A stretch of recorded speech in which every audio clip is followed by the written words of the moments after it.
میں ملک نثار کے چھوٹے بیٹے ملک آزاد کی رشتہ دار ہوں اور اس اجڑی ہوئی حویلی میں میوزیم بنانا چاہتی ہوں۔ آخر کب تک یہ جائیداد بیکار پڑی رہے گی؟ فریحہ کا خیال تھا کہ اس کی بات سننے کے بعد لوگوں کا رویہ اس سے دوستانہ ہو جائے گا، مگر ان پر کوئی اثر نہ ہوا تھا۔ تم کیا سمجھتی ہو؟ اتنی بڑی جائیداد چھوڑ کر بھاگ جانے والے بے وقوف تھے۔ اس حویلی میں اب روحوں کا بسیرا ہے، وہاں تو کوئی مفت میں بھی رہنے کو تیار نہیں۔ تم وہاں عجائب گھر بنانے کی بات کر رہی ہو؟ وہ حویلی اب جائے عبرت ہے، وہاں کوئی نہیں جاتا۔ ہاں، کبھی کبھار حویلی کا پرانا ملازم نیاز وہاں آتا ہے اور چکر لگا کر چلا جاتا ہے۔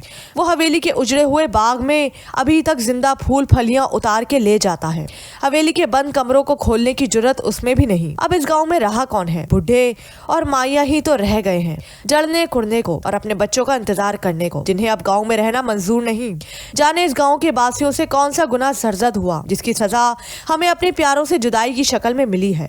بڈھے گاہک نے فریحہ کو تفصیلاً بتا دیا کہ اس نے گاؤں میں آ کر کوئی عقل مندی نہیں کی۔ نیاز کہاں رہتا ہے؟ فریحہ نے اس بڈھے سے پوچھا جو اسے جواب دے کر جانے والا تھا۔ کہاں رہتا ہے نیاز؟ بڈھے نے دکاندار سے پوچھا۔ روہی کے پار ماہنے کے کھو کے پاس کہیں رہتا ہے۔ دکاندار نے اٹکل پچو سا پتہ بتایا۔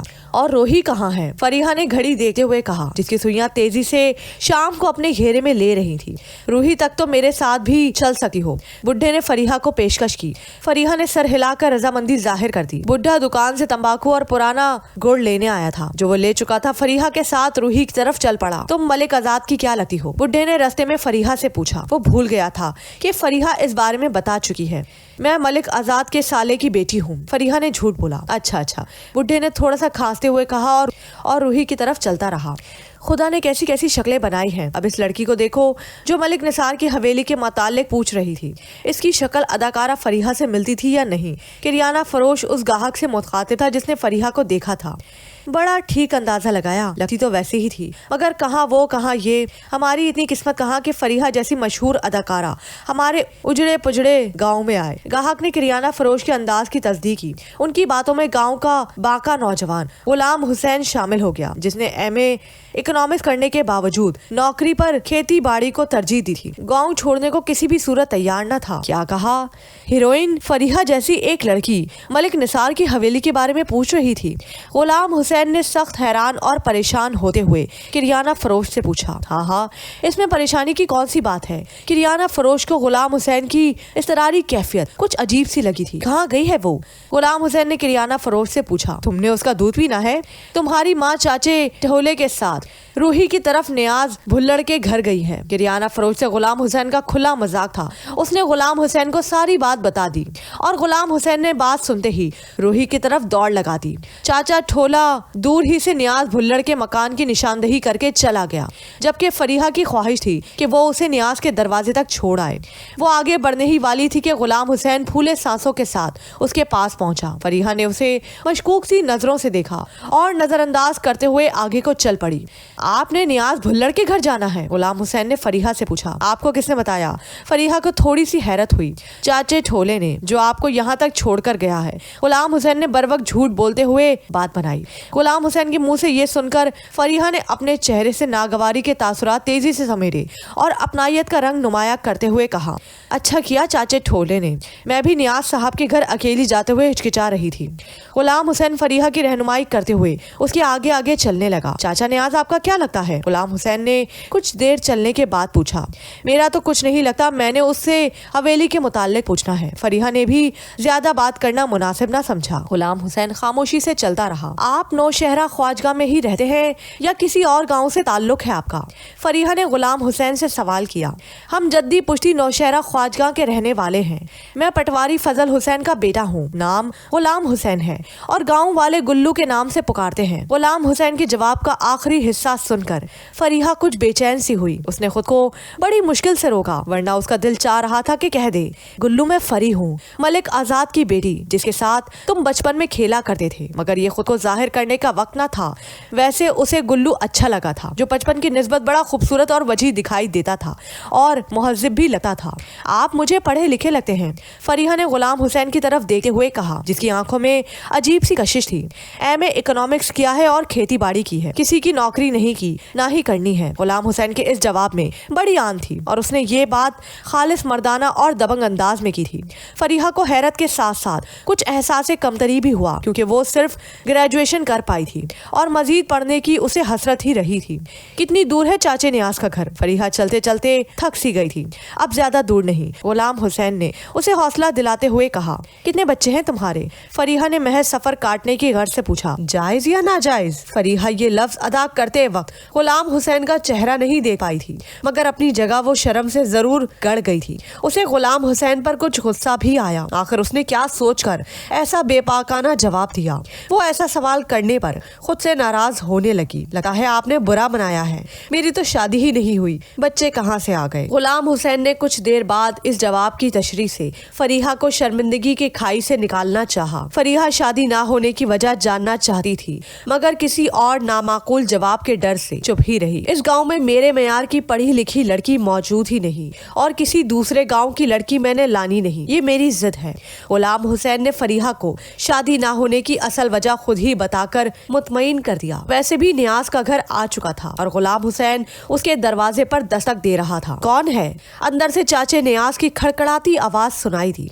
चाचा तेरे पिरोहने आए हैं, गुलाम हुसैन ने जवाबन कहा और फरीहा को सलाम करके चला गया। चाचे नियाज ने दरवाजा खोला तो फरीहा सामने खड़ी थी। फरीहा ने मुख्तसर अल्फाज में अपना तारुफ करवाया और चाचा नियाज उसे घर के अंदर ले गया। मलिक आजाद के साले की लड़की मिलने आई है, चाचे नियाज ने पुरमुसरत अंदाज में बीवी को बा आवाज़े बुलंद बताया। सर पर दुपट्टा ओढ़ती हुई एक माई कमरे से निकली और फरीहा को गले से लगाया। तुम मलिक नियाज के कौन से साले की बेटी हो? माई ने फरीहा से पूछा।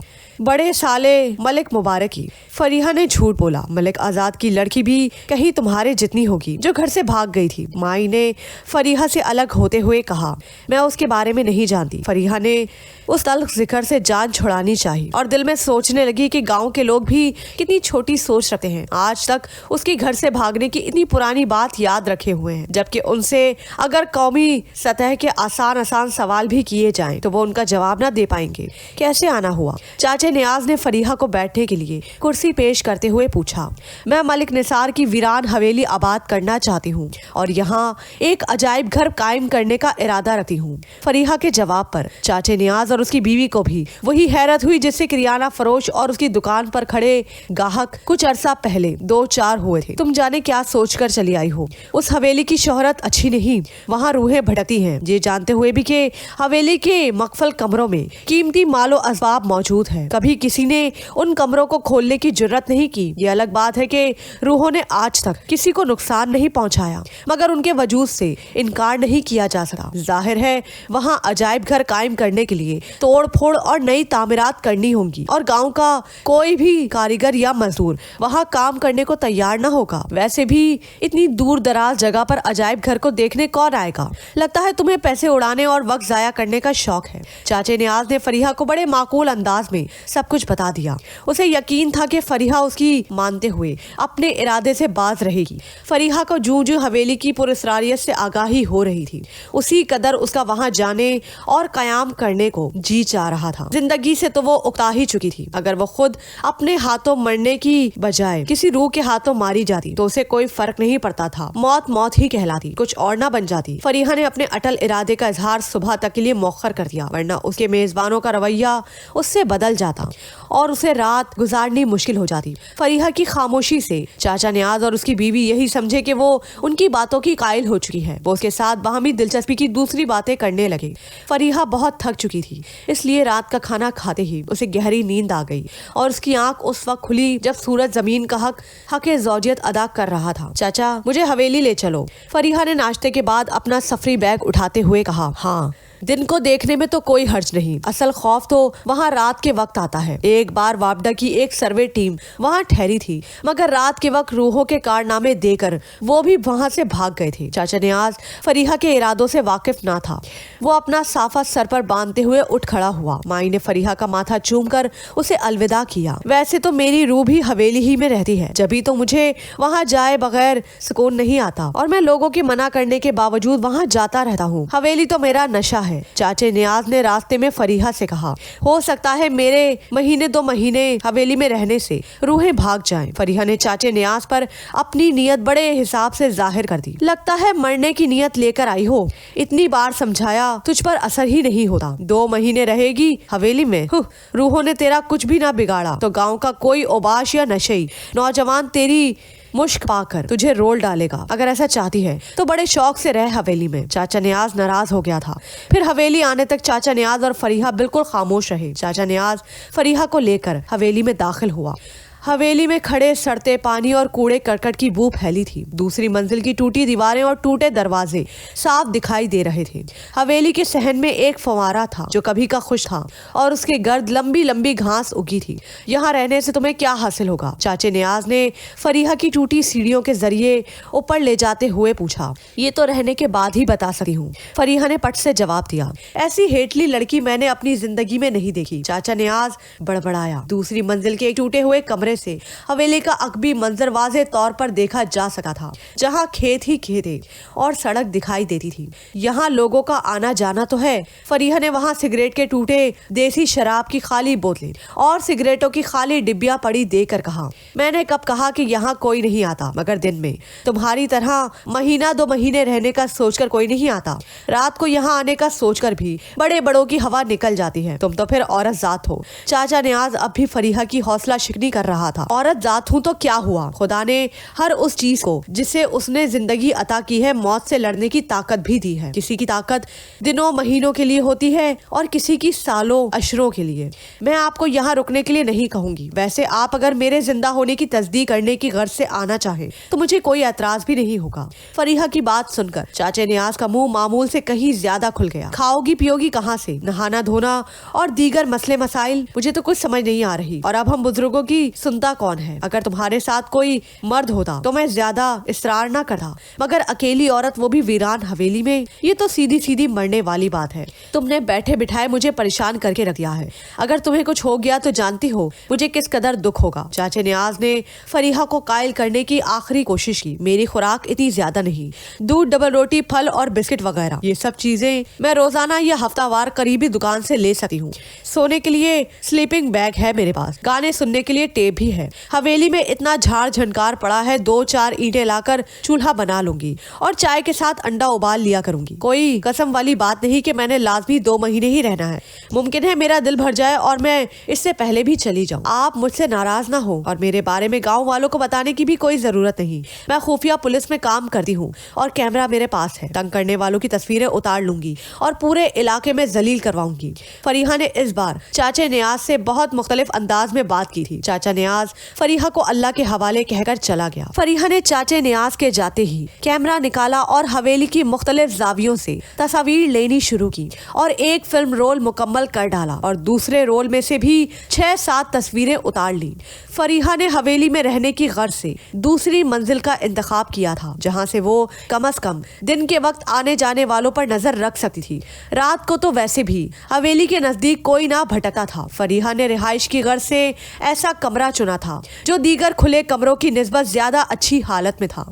उसकी सेहत भी ऐसी ना थी कि इंसान कफन दफन का इंतजाम करके सोए। कमरा इर्द गिर्द के कमरों से छोटा था, इसीलिए रात को उसके ज्यादा ठंडे होने का इम्कान न था। फरीहा ने कमरे को 1-2 घंटे लगाकर खासा साफ कर लिया था। अब वो वहाँ सुकून से रह सकती थी। रात को रोशन करने की गर्ज से फरीहा के सामान में बड़े साइज की मोमबत्तियां भी थी और बैटरी सेलों से चलने वाली इमरजेंसी लाइट लाइट भी थी। फरीहा सफाई के काम से थक सी गई थी और उसे भूख भी लग रही थी। जूस के पैकेटों के साथ साथ बिस्किट और फ्रूट केक खा लेने के बाद वो आराम करने के लिए स्लीपिंग बैग में लेट गई और जल्द ही उसे नींद ने आ लिया। शाम के करीब करीबी दरख्तों पर अपना अपना ठिकाना तलाश करते परिंदों की आवाजों ने उसे जगा दिया। उसने कमरे से बाहर निकलकर बदलते हुए वक्त को महसूस करना चाहा। ये हवेली में उसकी पहली शाम थी जिसने कुछ देर बाद रात में बदल जाना था और फिर रात ने हमेशा की तरह दिन में। ये सब पहली बार होना फरीहा के लिए एडवेंचर की हैसियत रखता था, जिसके बाद इस अमल ने रूटीन में बदल जाना था। चिमगादड़ें गौल की शक्ल में हवेली के सहन में फड़फड़ा रही थी और वॉशिंग मशीन में धुलते कपड़ों की तरह मुसलसल चक्कर लगा रही थी। ये सब फरीहा को ऐसा ही महसूस हो रहा था जैसे ये मनाजिर देखना एक अरसे से उसका मामूल रहा हो। कुछ चिमगादड़ें उसकी तरफ भी आईं और बालकोनी की छत से ऐसे चिमटने लगी जैसे वो उनका बिस्तर हो। एक अंधी चिमगादड़ फरीहा का कान छूते हुए एक बार फिर सहन की तरफ चली गई। आसमान पर छाए बादलों की वजह से शाम जल्द ही रात में बदल गई। कुछ खनकी सी महसूस करते हुए फरीहा अपने कमरे में चली गई और मोमबत्ती जला दी। मोमबत्ती के मोम में मिलावट थी जिस पर एहतजाज करते हुए मोमबत्ती चिड़चिड़ा रही थी।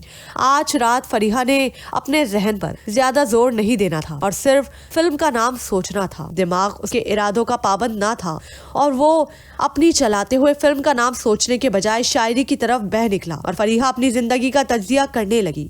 कुछ देर तक वो कागज पर फूल बूटे बनाती रही और फिर उसने खुर्शीद रिजवी की ये गजल जो उसे जुबानी याद थी वारदाते कल्बी की तरह लिखनी शुरू की। वो जो मुझ में एक अकाई थी वो ना जुड़ सकी, यही रेजा रेजा जो काम थी मुझे खा गए। ये आया जो आबे हयात है उसे क्या करूं कि निहा जो जहर के जाम थी मुझे खा गए। वो नगी जो खात्मे जिंदगी से फिसल गया तो वही जो मेरे गुलाम थे मुझे खा गए। जो खिली खिली थी अदावतें मुझे रास थी, ये जो जहर खुंदे सलाम थे मुझे खा गए।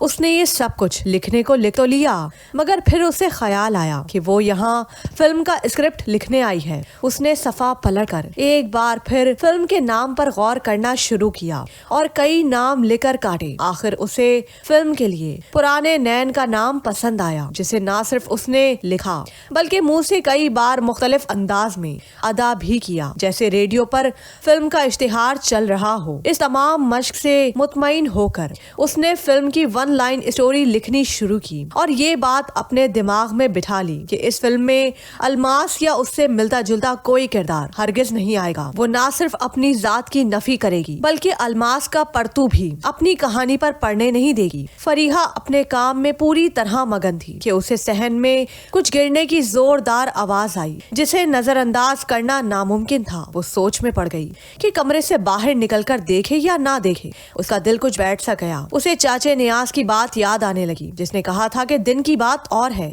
रात को रूहें सामने आती हैं। फरीहा खुद को कमरे से बाहर जाकर देखने पर आमादा न कर सकी मगर उसकी यकसुई भी मुतासिर हुई थी। उसका ध्यान आधा अंदर और आधा बाहर था। फरीहा के कमरे में लगे कवाड़ कुछ टेढ़े से हो गए थे और किसी तरह भी बंद होने में नहीं आते थे, जिस पर फरीहा ने उन्हें बंद करने की गर्ज से उसके आगे ईंटें लगा रखी थी। उसे ऐसा लगा था जैसे दरवाजा आहिस्ता आहिस्ता खुल रहा हो।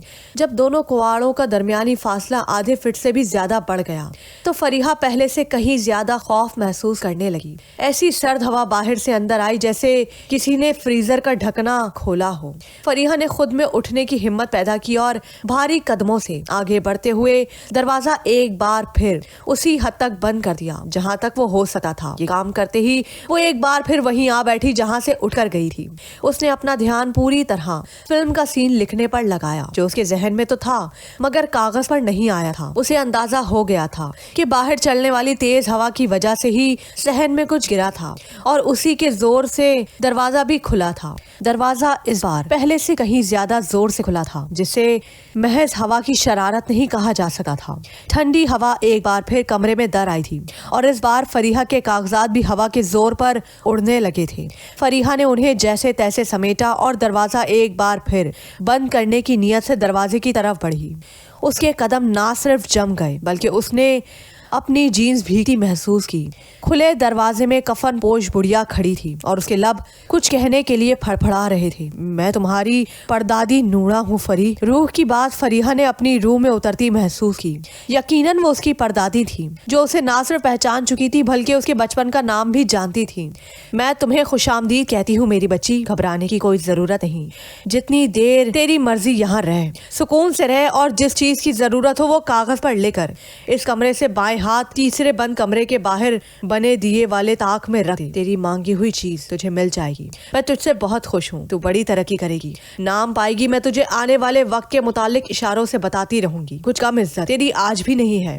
तू जो इज्जत इस गांव में खोकर गई थी उससे कई गुना ज्यादा इज्जत गांव से पाएगी। जरा आंखें बंद कर और देख मैं तेरे लिए इस वक्त क्या लाई हूँ। फरीहा रूह की आवाज सुनते हुए सहर ज़दा सी थी। उसने रूह की हिदायत के ऐन मुताबिक आंखें बंद कर ली और कुछ देर बाद अंदाजे से ही आंखें खोल ली। रूह जा चुकी थी और गुलाब के फूल छोड़ गई थी, जो इस मौसम और इस इलाके में नहीं होते थे। अगर इसी रूह से लोग डरते हैं तो फिर मुझे उसकी परवाह नहीं। ये कोई खबीस रूह नहीं, मेरी परदादी की रूह है, जिसकी नजरों में मेरी इज्जत है।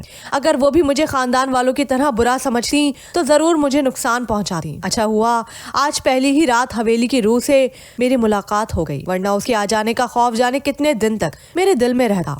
फरीहा ने दरवाजे के अंदर और बाहर पड़े गुलाब के फूल इकट्ठे किए और अपने पास रख लिए। फूल ताजे और गीले थे, जिनकी महक फरीहा का दिमाग मौतर कर रही थी। फिर जैसे कोई गैबी ताकत उसे लिखवाने लगी और वो सीन पर सीन लिखती चली गई, अपने हाथ से लिखते हुए दर्जन से ज्यादा सफात देकर। खुद फरीहा को अपने आप पर यकीन नहीं आ रहा था कि ये सब उसी के हाथ हुआ है। वो खुद में एतमाद की एक नई लहर को दौड़ता पा रही थी, जिसकी खुशकिस्मती थी कि वो इस दौर में पैदा हुई थी जब इंसान की सोच उसके जिस्म के साथ ही दफन नहीं होती थी, बल्कि किताबों, फिल्मों, आर्ट के शाहकारों की शक्ल में जिंदा रहती थी। इंसान की नामियाती जरूरियात, सकाफत की नशोनुमा और तरक्की के लिए बुनियादी लवाजमात मुहैया करती चली जा रही थी। फरीहा ने लिखने की इस कदर मेहनत कभी पहले नहीं की थी। वो थक हार कर सो गई। फिर उसे बिल्कुल ऐसा लगा जैसे किसी ने बाकायदा उसे हिलाकर उठाया हो। उसने स्लीपिंग बैग की जिप खोली और कमरे का जायजा लिया। सुबह की रोशनी उसके कमरे में फैली थी और परिंदे चहचहा कर खुदा का शुक्र अदा कर रहे थे। फरीहा ने गाय भैंसों के गले में बंदी घंटियों की आवाजें सुनी, जो अपना हक दूध अदा कर देने के बाद तफरी के लिए खेतों में या जोहड़ पर नहाने की गर्ज से लाई जा रही थी, जिन्हें हनकारते हुए बच्चों की आवाजें और गुजरती भैंसों की घंटी बजाकर रास्ता मांगता मोटरसाइकिलों, जो घंटी की आवाज को नाकाफी समझते हुए अपने मुंह से गैर इंसानी आवाजें निकालकर आगे निकलने के लिए रास्ता बना रहा था। फरीहा ने एक बार फिर रात को लिखे हुए सफात को दिन की रोशनी में पढ़ा और पढ़ने के दौरान मजे लेती हुई जुगाली करती भैंसों की तरह गर्दन हिलाती रही। फरीहा को चाय की ख्वाहिश हो रही थी। खुश्क दूध तो उसके पास मौजूद था, मगर पानी नहीं था। पानी की जरूरत महसूस करते हुए उसने सोचा कि उसके पास वाटर कूलर भी होना चाहिए, जिसमें वो अपनी जरूरत का कुछ पानी तो रख सके। इस काम के लिए उसे हवेली से बाहर जाना था। लगता है तुम रात को सोए नहीं, किरियाना फरोश ने गुलाम हुसैन से पूछा, जो आज मामूल से जल्द ही उसके पास चला आया था। तुमने कैसे अंदाजा लगाया? गुलाम हुसैन ने मुफ्त की एक टॉफी मुंह में डालते हुए किरियाना फरोश से पूछा। तुम्हारी आंखों से लाल बूटी हो रही है। किरियाना फरोश ने एक छोटी बच्ची को साबुन पकड़ाते हुए कहा, आंखों की जुबान तुम क्या जानो, तुम्हारी अकल सिर्फ दुकान तक काम करती है। मैंने बड़े मजे की नींद ली है। गुलाम हुसैन ने दुकानदार का मुजाहिका उड़ाते हुए कहा। फिर क्या वजह है तुम्हारी आंखें लाल होने की? दुकानदार ने गुलाम हुसैन से पूछा। फरीहा की फिल्म अजाब का वीडियो प्रिंट रात ही शहर से लाया था, 2 मरतबा देखी है, फिर भी दिल नहीं भरा। गुलाम हुसैन ने आंखें सुर्ख होने की असल वजह बताई। आज रात को मैं भी देखूंगा तुम्हारे घर में। दुकानदार ने गुलाम हुसैन को अपनी तरफ से पक्का किया। मैं तुम्हें कैसेट दे दूंगा, आज शाम घर में मेहमान आने हैं। गुलाम हुसैन के जवाब ने दुकानदार को मायूस कर दिया। मैंने कैसेट अपनी दुकानदार एक जनाना गाहक को आता देकर बात मुकम्मल ना कर सका। चलो फिर सही, मेरे वीसीआर का तो हेड उड़ गया है। मेरा साला जाने कहां से मुराद सी कैसेट उठा लाया था। कैसेट के पैसे भी ठग गए और हेड के भी। खातून गाहक के चले जाने पर दुकानदार ने बात मुकम्मल की। गुलाम हुसैन फिल्म अजाब का सबसे मशहूर गाना पूरी तर्ज और मौसीकी के साथ गाने लगा। वो जो कल शहर से लड़की आई थी, नियाज भुल्लड़ के घर जाने के लिए उससे मुलाकात हुई हुई थी तुम्हारी? दुकानदार ने अचानक याद आने पर पूछा। क्यों नहीं होनी थी मुलाकात? बड़ी कबड्डी खेली है, चाह भी रहा हूँ अपनी टीम में, गुलाम हुसैन ने तफाखुर अंदाज में दुकानदार को बताया। फिर कोई कहानी पड़ी? दुकानदार ने उसे टटोला।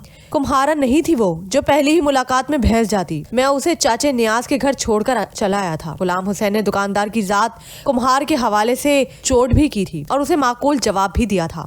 अगर कुम्हारन नहीं थी तो फिर सैयदानी भी नहीं थी। पैंट पहनने वाली लड़की किस हद तक शरीफ हो सकती है? दुकानदार ने अपने जवाब के रद्द-ए-अमल में गुलाम हुसैन का चेहरा वाज़ेह तौर पर सुर्ख होता देखा, जिसे देखकर उसे थोड़ा सा खौफ भी महसूस हुआ। बड़ी बकवास करने लगा है तू, किसी का तो लिहाज कर लिया कर। गुलाम हुसैन ने गुस्से से छटाक वाले बाट को आधा किलो वाले बाट पर मारा। दुकानदार ने अपना अंदाज बदलते हुए कहा, इसमें खफा होने वाली क्या बात है? कुछ ना कुछ गपशप तो हुई होगी रास्ते में। हाँ हुई थी, गुलाम हुसैन ने लफ्ज चबाते हुए कहा। मुझसे पूछ रही थी कितने बच्चे हैं? मैंने कहा जायज या नाजायज। गुलाम हुसैन का मूड एकदम बेहतर हो गया था। खुद एक लड़की के साथ ऐसी वाहियात बातें करता रहा है और मुझे तमीज सिखाता है। दुकानदार को गुलाम हुसैन का मुजाहिका उड़ाने का मौका हाथ आ गया। गुलाम हुसैन उसे जवाब देने को ही था कि उसने फरीहा को दुकानदार की तरफ बढ़ते देखा। वो जरा सीधा होकर खड़ा हो गया। फरीहा ने उसे ऐसे नजरअंदाज किया जैसे कभी मिली ही ना हो। उसने दुकानदार से पूछा, वाटर कूलर या पानी रखने के लिए कोई और चीज मिल जाएगी? दुकानदार फरीहा के सवाल से बड़ा खफीफ हुआ था, क्योंकि वाटर कूलर उसके पास था नहीं और गड़िया या मटका जात के हवाले से उसकी छेड़ थी और उसकी नस्ल में आकर वो लोग ये काम करना छोड़ गए थे।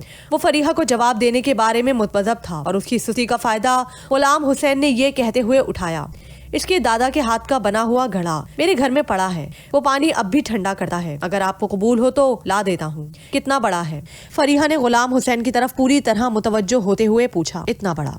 गुलाम हुसैन ने दुकानदार के बड़े हुए पेट की तरफ इशारा करते हुए कहा। दुकानदार जो पहले ही बहुत शर्मिंदा था, मजीद शर्मिंदा हुआ। गुलाम हुसैन इस तरह मजाक करके जाने कौन से पुराने बदले ले चुका था। आइंदा मैं तुम्हें अपनी दुकान पर खड़ा नहीं होने दूंगा। दुकानदार फरीहा के जवाब से पहले गुलाम हुसैन को जवाब दिए बगैर ना रह सका।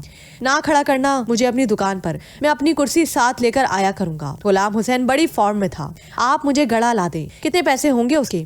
फरीहा ने दुकानदार के किसी जवाब से पहले गुलाम हुसैन से कहा और उसे पर्स में से पैसे निकाल कर देने लगी। मिट्टी की कीमत क्या लूं आपसे, हमारे हक में दुआ कर देना। गुलाम हुसैन फरीहा को ये कहकर घर से घड़ा लेने चला गया और इस दौरान फरीहा दुकान से खरीदारी करती रही, जिसकी मालियत इतनी थी कि दुकानदार का तमाम गुस्सा काफूर हो गया। गुलाम हुसैन घर से घड़ा लेकर आ चुका था। शुक्रिया कहते हुए फरीहा ने घड़ा उसके हाथ से ले लिया। घड़े का ढक्कन जो मिट्टी ही का बना हुआ था उसने खरीदे हुए सामान वाले शॉपर बैग में रख लिए। कितने पैसे हो गए साब सामान के? फरीहा ने दुकानदार से पूछा। 427 रुपए। दुकानदार ने बड़ी मलामत से कहा। 426 रुपए? गुलाम हुसैन ने दुकानदार की बताई हुई रकम को तोतले अंदाज में दोहराकर उसका मुजाहिका उड़ाया। बनिए की औलाद मेहमान को 27 रुपए नहीं छोड़ सके। मिस, आप 400 रुपए दें, 27 रुपए मैं इसे खबरनामे के बाद दूंगा। फरीहा को गुलाम हुसैन का खुलूस अच्छा लगा और उसने जेरे लब मुस्कुराते हुए दुकानदार को 400 रुपए पकड़ाए, जो उसने खामोशी से कैश बॉक्स में रख दिए। उसे उन दोनों की आपस में नोकझोंक भी पसंद आई थी। एक हाथ में घड़े और दूसरे हाथ में शॉपर बैग ने फरीहा की चाल कुछ अजीब सी कर दी थी, जिसे वो दोनों मोड़ मुड़ जाने की वजह से ज्यादा देर तक ना देख पाए। आज मेरे पास पिस्तौल होता तो मेरे हाथों में तेरा खून हो जाता। दुकानदार ने फरीहा की नजरों से ओझल होते ही गुलाम हुसैन से कहा। कुम्हारों की तारीख तो हमें यही बताती है कि उस कौम के किसी फर्द ने आज तक कत्ल जैसा काबिल फखर जुर्म नहीं किया। गुलाम हुसैन का मजाक बदस्तूर जारी था। तो फिर आज तारीख बदलेगी। दुकानदार ने जज्बाती होकर गुलाम हुसैन को पास पड़ा बम्बू मारा, जो भारत के अग्नि मिसाइल की तरह निशाने पर ना लग सका। गुलाम हुसैन हंसे हुए दोहरा हो गया। लड़की को सामने देखकर कैसी मस्तियां कर रहा था। जवाब देना मुझे भी आता था, मगर औरत का लिहाज किया। क्या करेगा तू मेरे साथ खबरनामे के बाद? अगर मर्द होता तो अब तक तेरी शादी हो चुकी होती। दुकानदार ने अपना गुस्सा ठीक ठाक तरीके से उतारा। गुस्सा क्यों करते हो? माँ की कसम खाओ, आज तक कभी इतनी रकम की बोनी की है? तुम्हारी कुमारी बहन ईद के दिन नंगी होकर भी दुकान पर बैठे तो 400 रुपए की सेल नहीं कर सकी। ये सब हमारी बरकतें हैं कुम्हारो, तुहानू खुदा पूछे। इस गांव में सिवाय मेरे बाप के और पैसा है किसके पास? देखा नहीं उसके पर्स में 100 के नोटों की नई गड्डी के साथ साथ 1000 के भी कई नोट है। गुलाम हुसैन दुकानदार को अपनी दानत में जलील करने के बाद घर चला गया और दुकानदार फरीहा के दिए हुए नोटों को कैश बॉक्स से निकालकर कायदे आजम के कोट नोट पर उभरी लकीरों पर हाथ लहराते हुए गौर से देखने लगा कि कहीं नोट जाली ही ना हो और शहरी लड़की उसके साथ हाथ कर गई हो। गुलाम हुसैन की बैठक में कई दोस्त आए बैठे थे और उसके मुंतजिर थे। उसे देखते ही सबने सुकून का सांस लिया। सुना है तुम शहर से फिल्म अजाब लेकर आए हो, दोस्तों में से एक ने गुलाम हुसैन से पूछा। मैंने रात को 2 दफा देख भी ली, गुलाम हुसैन ने उन सबको फखरिया अंदाज में बताया। हम तो इस वक्त फिल्म देखने का मूड बनाकर आए थे, दोस्तों में से एक ने आने की वजह बतौर खास बताई। मैंने मंडवा खोल रखा है, ट्रकों वाले अड्डे पर जाकर होटल में जितनी मर्जी फिल्में देखो। गुलाम हुसैन ने यकदम आंखें फेर ली। किसी से लड़कर आ रहे हो, तुम्हारा मूड अच्छा नहीं लगा। वो दोस्त जो फिल्म का सबसे ज्यादा मूड बनाकर आया था पुरतशवीश अंदाज में गुलाम हुसैन को देखते हुए बोला, मूड मेरा ठीक है, बल्कि बहुत ही अच्छा। किरियाने वाले कुम्हार की ठीक ठाक बेइज्जती करके आ रहा हूँ। आज 400 रुपए की बोनी की है उस हरामी ने। गुलाम हुसैन का जवाब सुनते ही दोस्तों में से एक बोला, अगर वाकई उसने 400 रुपए की बोनी की है तो फिर आज उसकी खैर नहीं। बोतल ना भी पिलाई तो सिगरेट पिए बगैर नहीं छोड़ेंगे। गुलाम हुसैन का तस्दीकी इशारा देते ही सब के सब उठकर चले गए, सिवाय एक दोस्त सरवर के, जिसे गुलाम हुसैन के करीबी दोस्त होने का एजाज हासिल था। तुम नहीं गए? गुलाम हुसैन ने सरवर से पूछा, जैसे उसे उसकी मौजूदगी भी नागवार गुजरी हो। टट्टू मिलेगा इनको उस खतरी से, वैसे भी मैं तुमसे मिलने आया था। सरवर ने बड़ी अपनायत से कहा, और सुनाओ, तुम्हारा भाई वापस आ गया दुबई से? गुलाम हुसैन ने सरवर को वक्त देने की गर्ज से बात चलाने का मौजू देते हुए कहा। 2 दिन हो गए उसे आए हुए, बड़ी कहानियां सुना रहा था दुबई की। सरवर मंजे पर जरा बेहतर अंदाज से निशिस्त इख्तियार करते हुए बैठ गया। हमें भी सुनाओ कोई कहानी। सुना है अरबी आजकल रूसी लड़कियां उड़ा रहे हैं। गुलाम हुसैन भी तिल्ले वाला खुस्सा उतार कर सोफे पर बैठ गया। हाँ, भाई भी बता रहा था कि रूसी लड़कियां आजकल दुबई में टिके टोकरी हो गई हैं। बड़ा माल बनाकर लाया है वहाँ से, और जाहिर है अय्याशी भी उसने कम नहीं की होगी। बता रहा था कि दुबई में पाकिस्तानी चीजों का मेला लगा था। वहाँ पर बड़ी चीजें इनामी कोपन के जरिए टिकट लेकर आने वालों में बांटी जा रही थी, और इनामी कोपन की भी खासी कीमत रखी गई थी। ये सब सिलसिला देकर भाई बताता है कि एक अरबी ने ये कहते हुए तंज किया, क्या पाकिस्तान में जुए के बगैर भी कोई चीज फरोख्त होती है? अरबी के इस सवाल ने मेले के मुंतजिमीन को खासा शर्मिंदा किया। पाकिस्तान की नेक नामी बैरून मुल्क सरकारी अफसर ऐसे ही तरीकों से करवाते हैं। मेरा भाई दुबई के एक स्टोर पर सेल्समैन है। उसने बताया कि एक रोज स्टोर का टाइम खत्म हो चुका था और सिर्फ वही अकेला स्टोर पर मौजूद था, और ताले लगाकर जाने ही वाला था कि एक अरबी खातून अपनी गाड़ी में आई और स्टोर में पड़े कुर्सियों के बड़े बड़े सेट की बाबत पूछा। भाई कहता है, मैं तमाम दिन काम करके बहुत थका हुआ था और सख्त बेजार था। अगर औरत कुर्सियां खरीदने पर तैयार हो जाती तो उसे तमाम कुर्सियां उठाकर लोड करवानी पड़ती, इसलिए उसने महज उस खातून को टालने की खातिर एक कुर्सी की कीमत अगर 100 रुपए थी तो 1500 रुपए बताई। मेरे भाई को सख्त हैरत हुई जब वो औरत उसी कीमत पर कुर्सियां खरीदने पर तैयार हो गई और 40 कुर्सियों की उसी वक्त नगद अदायगी भी कर दी। औरत की गाड़ी में 40 कुर्सियां ले जाने की गुंजाइश नहीं थी, इसलिए उसने मेरे भाई से कहा कि वो तमाम कुर्सियां उसके घर भी पहुंचा दे, जिसकी वो अलहदा से अदायगी करेगी। मेरे भाई ने कुर्सियां उस औरत के घर पहुंचा दी और उससे जायद वसूल की गई रकम वापस करते हुए जायद रकम मांगने की असल वजह बताई। मेरे भाई को एक बार फिर हैरत हुई जब औरत ने उसे ये जवाब दिया, मैं जानती थी कि तुमने कुर्सियों की रकम असल से कहीं ज्यादा मांगी है, मगर मैं भी अपने खाविंद के दिए हुए पैसे उड़ाने की नीयत से निकली थी, क्योंकि हमारे अरबी खाविंदों में ये ऐब है कि अगर उनके पास फालतू पैसे आ जाएं तो वो फौरन नई शादी के मुतालिक सोचते हैं। मैं नहीं चाहती कि मेरा खाविंद किसी दिन ये महसूस करे कि उसके पास फालतू पैसा है, इसलिए मैं उसके दिए हुए पैसे किसी न किसी बहाने उड़ाकर रोज उससे और रकम का तकाजा करती रहती हूँ। हाँ, तुम्हारी ईमानदारी के सिले में अब ये होगा कि मैं अपनी तमाम खरीदारी तुम्हारी दुकान से किया करूंगी और तुम्हें मुझसे मोल तोल की शिकायत कभी ना होगी। यार सरवर, अपने भाई से कहो मुझे अपने स्टोर में अपना असिस्टेंट रख ले, ऐसे गाहक मैं भुगताया करूंगा। गुलाम हुसैन ने खुद को लालची जाहिर करते हुए कहा, पटवारी का बेटा नौकरी करे, ये अनहोनी हो ही नहीं सकती। सरवर को गुलाम हुसैन के मजाक की समझ आ गई थी। दोनों दोस्त दोपहर के खाने तक गप्पे लगाते रहे और सरवर दोपहर का खाना गुलाम हुसैन के साथ खाकर चला गया। फरीहा ने घड़े का पानी पीते हुए गुलाम हुसैन के बारे में सोचा। वो एक खुश मिजाज, खुशपोश और ज़हीन नौजवान था। उससे गपशप की जा सकती थी, मगर उसे बराह रास्त दावत देना भी फरीहा को गवारा न था। अगली 2 रातें फरीहा ने परदादी नोरा की रूह देखे बगैर गुजार दी और इस अरसे में अपने स्क्रिप्ट पर खासा काम किया। चौथे रोज चाचा नियाज भी दोपहर के वक्त फरीहा से मिलने आया।